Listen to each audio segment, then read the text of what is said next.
On se trouve dans la salle du conseil municipal, donc au premier étage du bâtiment. Et les opérations de curage vont consister à retirer tout ce qui ne sera pas réutilisé, c'est-à-dire les pupitres qui ont été effectivement dégradés, ainsi que la sono, les revêtements muraux, le faux plafond, en tout cas ce qui reste du faux plafond, mais également le plafond d'origine, vous voyez, qui est en latis, qui lui aussi a été pas mal dégradé par les infiltrations d'eau. Cet été, plus de 1200 tonnes de débris ont été évacuées de l'hôtel de ville. L'heure maintenant est à la déconstruction avec l'opération de curage qui va débuter dans les prochains jours. 1600 tonnes de matériaux à retirer. Il y a encore éventuellement de l'humidité qui peut être prise entre des revêtements de sol en plastique et des planchers bois, par exemple. Et donc l'idée, c'est de venir enlever ces revêtements de sol plastique pour permettre aux planchers bois de bien sécher, de sorte d'être réutilisables et de pouvoir retravailler sur ces ouvrages dès la phase de reconstruction. Certains resteront.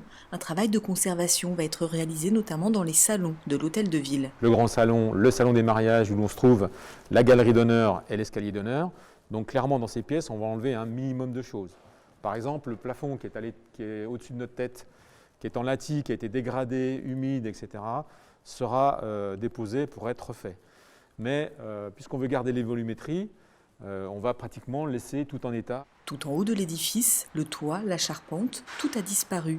Une carcasse vide, protégée désormais par ce parapluie mis en place depuis le mois de mai. Il protégera le bâtiment et les travaux des intempéries.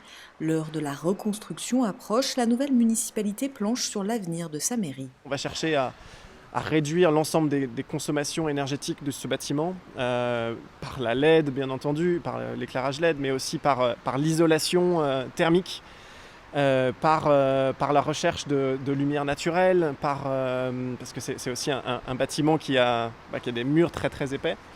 Et puis après on va aller chercher à produire de l'énergie renouvelable, donc avec cette nappe aquifère qu'on a découvert sous l'hôtel de ville qui va permettre de refroidir l'été, mais aussi de chauffer l'hiver.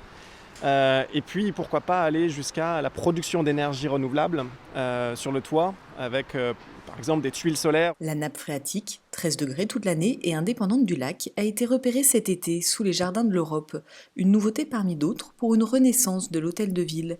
Le bâtiment, ni classé ni protégé, devrait connaître une nouvelle vie d'ici 3 ans. L'an prochain, le concours d'architectes sera lancé, le choix du lauréat arrêté en juillet.